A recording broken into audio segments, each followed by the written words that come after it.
पूजा घर में रखें, ये 21 जरूरी चीज, हो जाओगे पैसों से मालामाल। इन नियमों का पालन करते हुए पूजा करने पर श्रेष्ठ फल प्राप्त होते हैं। मां लक्ष्मी सहित सभी देवी देवताओं की कृपा मिलती है। देवी देवताओं को पूजने से मन को शांति मिलती है और घर से दुख दर्द दूर होते हैं। इसी कारण पुराने समय से ही ये परंपरा चली आ रही है।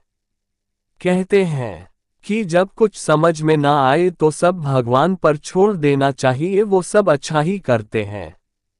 इसीलिए जिन घरों में हर रोज पूजा की जाती है, वहां का वातावरण सकारात्मक और पवित्र रहता है।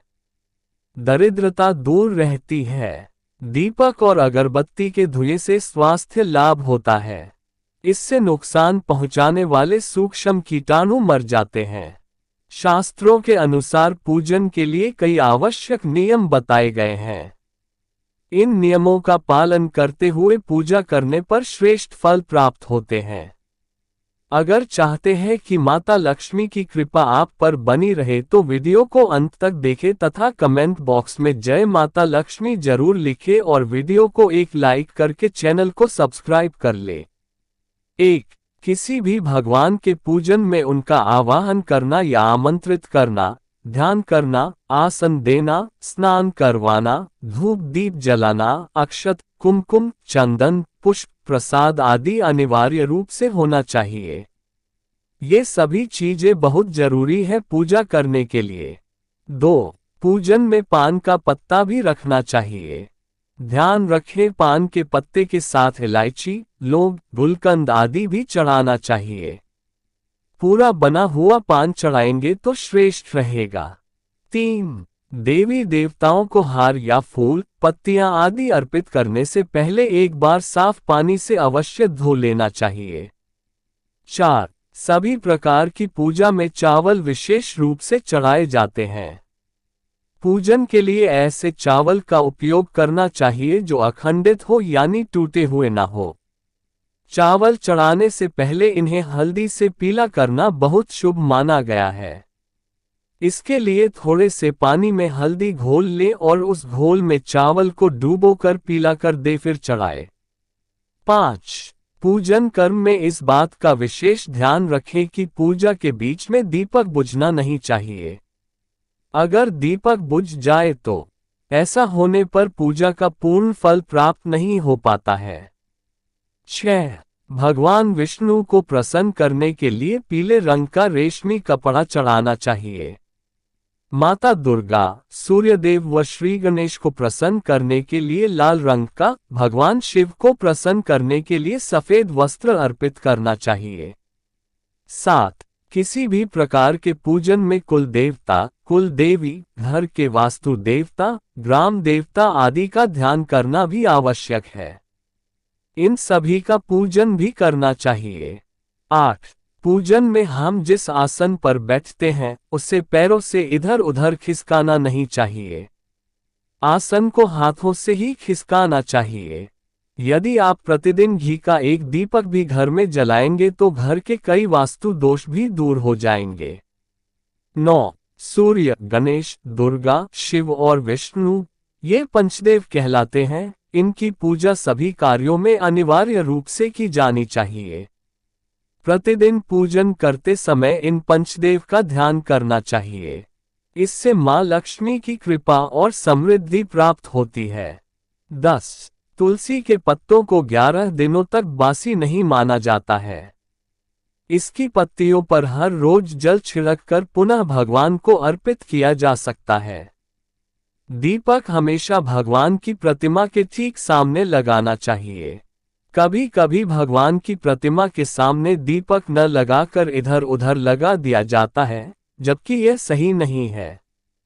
11. घी के दीपक के लिए सफेद रुई की बत्ती का उपयोग किया जाना चाहिए, जबकि तेल के दीपक के लिए लाल धागे की बत्ती श्रेष्ठ बताई गई है। पूजन में कभी भी खंडित दीपक नहीं जलाना चाहिए। धार्मिक कार्यों में खंडित सामग्री शुभ नहीं मानी जाती है। 12. शिवजी को बेलपत्र अवश्य चढ़ाएं और किसी भी पूजा में मनोकामना की सफलता के लिए अपनी इच्छा के अनुसार भगवान को दक्षिणा अवश्य चढ़ानी चाहिए, दान करना चाहिए। दक्षिणा अर्पित करते समय अपने दोषों को छोड़ने का संकल्प लेना चाहिए। दोषों को जल्दी से जल्दी छोड़ने पर मनोकामनाएं अवश्य पूर्ण होंगी। और भगवान सूर्य की 7, श्री गणेश की 3, विष्णु जी की 4 और शिव जी की 1 या 2 परिक्रमा करनी चाहिए। 13. घर में या मंदिर में जब भी कोई विशेष पूजा करें तो अपने इष्टदेव के साथ ही स्वस्तिक, कलश, नवग्रह देवता, पंचलोकपाल, षोडश मातृका, सप्त मातृका का पूजन भी अनिवार्य रूप से किया जाना चाहिए। इन सभी की पूरी जानकारी किसी ब्राह्मण या पंडित से प्राप्त की जा सकती है। विशेष पूजन पंडित की मदद से ही करवाने चाहिए ताकि पूजा विधिवत हो सके। 14. घर में पूजन स्थल के ऊपर कोई कबाड़ या भारी चीज न रखें। और भूल से भी भगवान शिव को हल्दी नहीं चढ़ाना चाहिए और न ही शंख में जल चढ़ाना चाहिए। 15. पूजन स्थल पर पवित्रता का ध्यान रखें। चप्पल पहनकर कोई मंदिर तक नहीं जाना चाहिए। चमड़े का बेल्ट या पर्स अपने पास रखकर पूजा न करें। पूजन स्थल पर कचरा इत्यादि न जमा हो पाए। मंदिर में लगे सूखे हार या फूल हटा देने चाहिए। 16. पूजा स्थल की दिशा वास्तु के अनुसार ईशान कोण यानी उत्तर पूर्व के बीच के स्थान में पूजा घर बनवाना चाहिए। यदि यहाँ नहीं बनवा सकते हैं तो उत्तर या पूर्व में बना सकते हैं। इसके विपरीत दिशा का चयन करने से बड़ा नुकसान हो सकता है। वास्तुशास्त्र के अनुसार पूजन भजन कीर्तन सदैव ईशान कोण में होना चाहिए। 17. इन दिशाओं में नहीं बनाए पूजा घर। आग्नेय, दक्षिण और नैऋत्य दिशा में मंदिर नहीं बनाना चाहिए क्योंकि ये दिशाएं यम की होती है। यहाँ मंदिर बनाने से घर में अचानक घटना और दुर्घटना की संभावना बढ़ सकती है। 18. पूजा घर का मंदिर हमेशा अच्छी लकड़ी का होना चाहिए। लकड़ी में आप सैगौन, शीशम या अखरोट की लकड़ी का उपयोग कर सकते हैं। और शयन कक्ष अर्थात बेडरूम में पूजा घर या मंदिर नहीं बना सकते हैं क्योंकि यह हमारे सोने का स्थान होता है। यदि मजबूरी हो तो ऐसा मंदिर बनाएं जिसके चारों ओर पर्दे लगाकर उसे ढक दिया जाए। 19. सीढ़ियों के नीचे सीढ़ियां राहु का स्थान होता है। इसके नीचे मंदिर को रखने से घर में कई तरह की परेशानी खड़ी हो सकती है। मानसिक तनाव और धन की हानि होगी। 20. शौचालय या स्नानघर के पास, टॉयलेट या बाथरूम के पास, बगल में, ऊपर या नीचे पूजा घर नहीं बनाना चाहिए। ये स्थान भी राहु और शनि के स्थान है।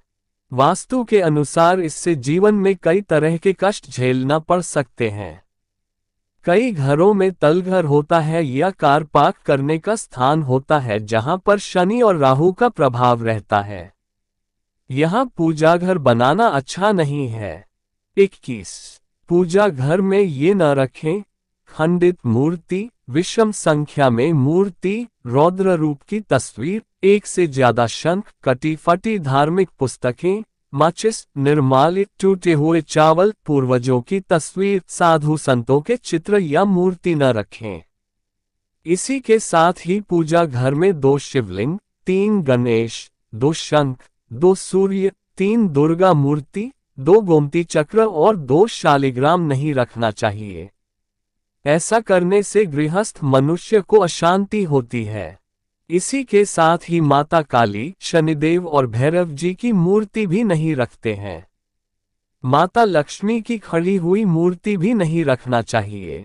22. क्या होना चाहिए? शंख, गरुड़ घंटी, कौड़ी, चंदन बट्टी, तांबे का सिक्का, आचमन पात्री, शालिग्राम, शिवलिंग, सुगंधी, पीला वस्त्र, जप माला, जनेऊ, पूजा की छोटी सुपारी, तरभाना, गंगाजल और पानी का लोटा जरूर होना चाहिए। एक ही मकान में कई पूजा घर होने पर घर के सदस्यों को मानसिक, शारीरिक एवं आर्थिक समस्याओं का सामना करना पड़ता है।